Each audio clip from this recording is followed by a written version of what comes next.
Hey YouTube, what's going on? This is Joachim back again with another video. Finally, I would say, because this is my Comic-Con haul video. And I know, minimalist and all of that, but I did pick up a few things and might have gone overboard on some of the things, but we'll check it out and you'll have to judge for yourself. I know I've judged myself already. So let's get into this. First off, I had a great time at Comic-Con. This was my first Comic-Con being back in over 4 years now.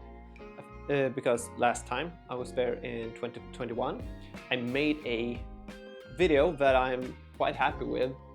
And this time around, I have material gathered up in order to make another Comic-Con video. And it's in the works, but until then, I'm gonna get this whole video made, and later on we'll see all of the great cosplayers that I met up at Stockholm Comic-Con this year. But until then, we'll check out the stuff that I picked up. So let's start with just a few knickknacks. These were some gifts, basically. So there was one section in the Comic-Con that was called Asmodee, and they were demoing board games. We're talking board games here and card games, and so you could play around on all different kind of games. There's some Lego games, some Pokemon games, and this new Star Wars game. And if you participated in playing the demo, you got a free booster pack. Now, I myself promised myself to never get into another TCG in my life ever again. At least not playing it with physical cards, because that will break your bank. And saying that as a recovering Yu-Gi-Oh addict, still playing Master Duel though. Regretting that every time I do it also, but at least that is free. But if you were to get into a TCG card game again, beware. But these were free and I haven't really opened them up. I'm thinking about not opening them up because I think my friend would appreciate them more. The one that you see playing here, and she's awesome, and she helped me get a few assignments as well on the weekend. And yeah, so a really nice board game. I'll probably only play it when a friend brings the boards and cards to me. And they also had some other free stuff, just giving them out, just, you know, so people can come near and whatever. And there's a ton of free stuff at Comic-Con, but you don't have to grab each and every single one of the things. But these ones were quite intriguing because I don't have any refrigerator magnets for papers or whatnot that I would hang up, trying to keep it quite aesthetically clean. But if I feel a little whimsy, I now have a set of Spider-Man magnets, and quite a good selection actually. So when they say that these were for free, I said hell yeah. So yeah, got some free magnets as well. Don't tell me that I'm not keeping this minimalist style on this channel. Okay, more stuff. Not necessarily something that I bought, but something that I got. And that is a signature. This was a huge name for me, and that was Garth Ennis, that wrote Preacher, one of my most favorite books of the Vertigo line. And really nice gentleman. Had a talk with him, and yeah, there's his signature there on Preacher Omnibus Volume 1. I wasn't crazy enough to bring Volume 2, and this is quite enough because this is always gonna be in my personal collection. No matter how much I'll ever break the bank, I'll hopefully keep this book. And yeah, because now it has my name on it as well. So yeah, a really nice man to speak with. What did I question him? I asked him how he felt about all of his stories now being adapted into TV concerning the Preacher series and of course The Boys. But he was all good about it, and how they adapt the story, however it'll work on TV the best. But it was a really good experience, and that's always nice when meeting creators.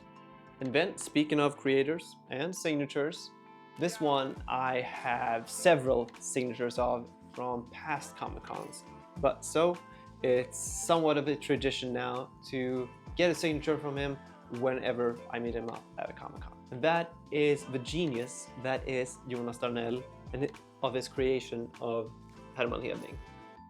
And this is a simple art portfolio, volume 1, and a golden signature above.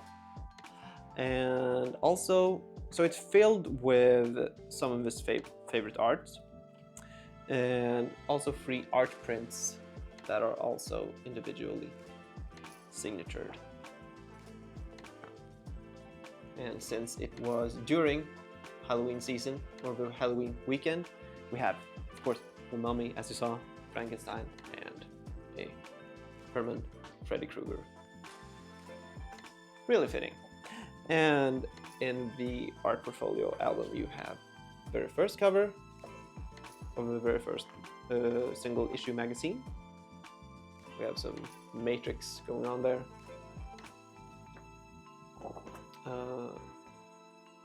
An homage to Tintin. And just, yeah, gory stuff, I guess. Depending on your level of gore, I guess. And Herman as the Phantom. So, really nice. And always a swell guy to talk to whenever he's at the table and drawing his next issue. And speaking of signatures and all, there was another gentleman over here from the States, and that one is Jim Chung. And this was one of the art prints that he was selling, and it's from the Children's Crusade, which is my favorite storyline when he's involved. And the signatures there in the corner. If he asked me, he could have scribbled all over this one, but I guess he didn't want to take up and cover up more of this divine artwork. But it's really nice. I don't know if I'll frame it or if I'll just keep it in a portfolio with other signatures. That is something to think about, because I am currently renting and I do not want to make more holes in walls than necessary. But it's really nice meeting him, and he had a live drawing session on the Comic-Con as well, which I filmed part of. That's going to be a part of the bigger video or the longer version later on. Really nice experience. Always appreciate when they take their precious time to get over the Atlantic over here in Sweden to actually show off their artwork and appreciation for comic books. And last but not least, for what I picked up at Comic-Con, this was, because if I'll just describe my version of how Comic-Con is, on Friday, that's the best day. You get to check out all of the things that you can see, you can buy, and meet all the great people. And half of the people that's gonna visit are either working or at school, so you have a decent amount of people there. Saturday, my God, that is a highway day. You cannot, either you cannot move or you'll have to move all the time, because there's a highway on the outer section of the whole convention center.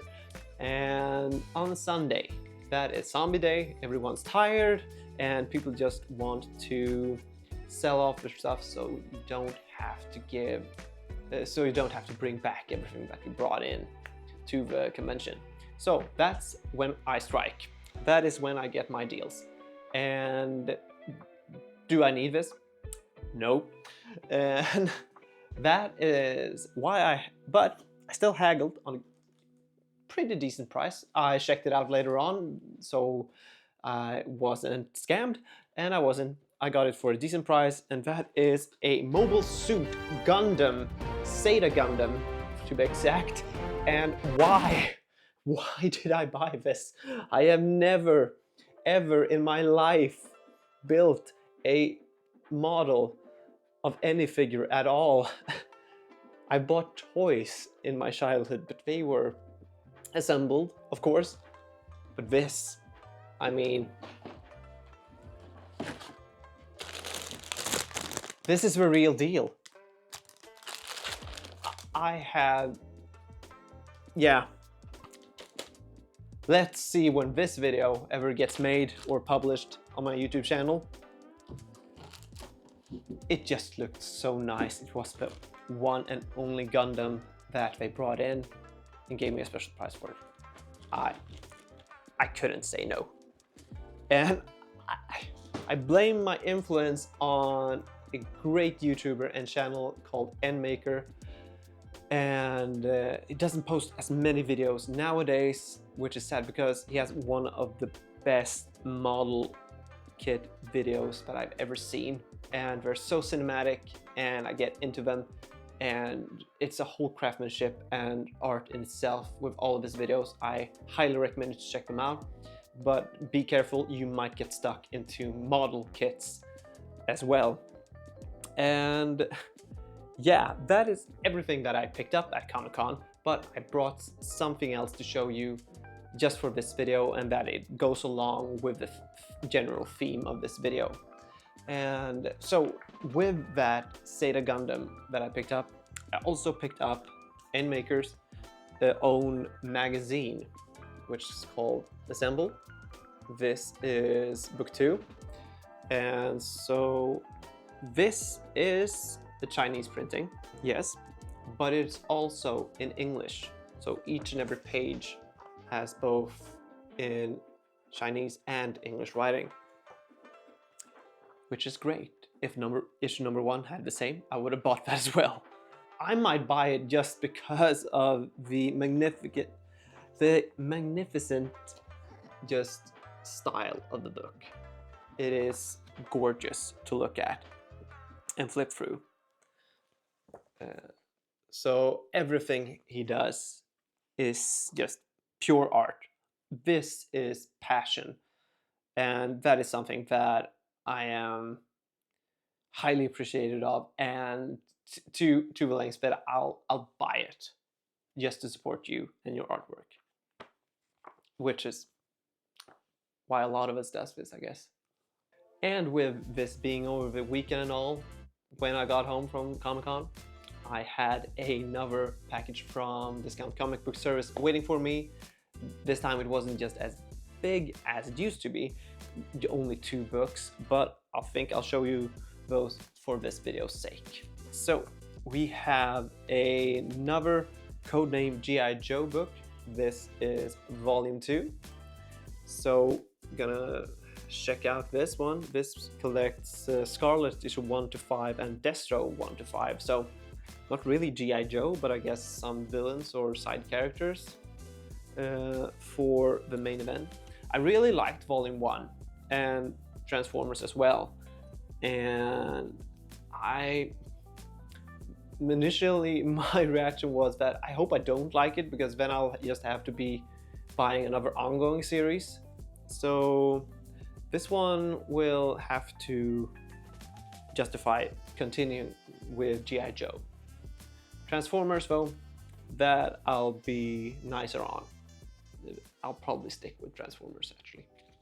And then last but not least, a highly awaited book in the DC community, the Birds of Prey Omnibus Volume 1 by Gail Simone. And yeah, I know I wanted this because everybody else wanted this.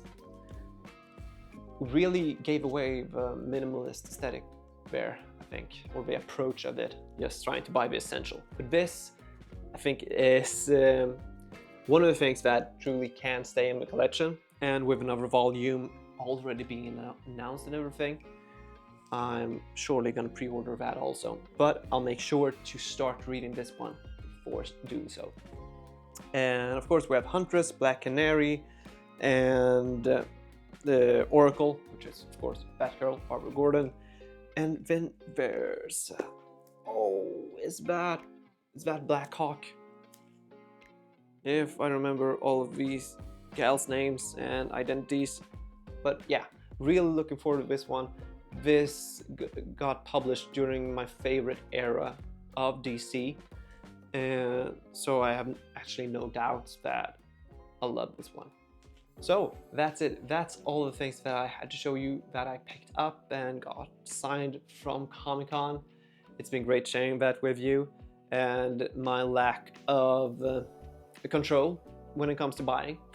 And I want to make another video. I want to make a video of all the cosplayers, or the ones that really stood out for me, and talk about those and just showing you some segments of those. So be on the lookout for that video. You can subscribe till then and follow on Instagram down below. Also on Goodreads on how I'm doing with reading all of these books down here. And thank you so much for watching. This is Joachim. I'll see you in another video. Bye bye.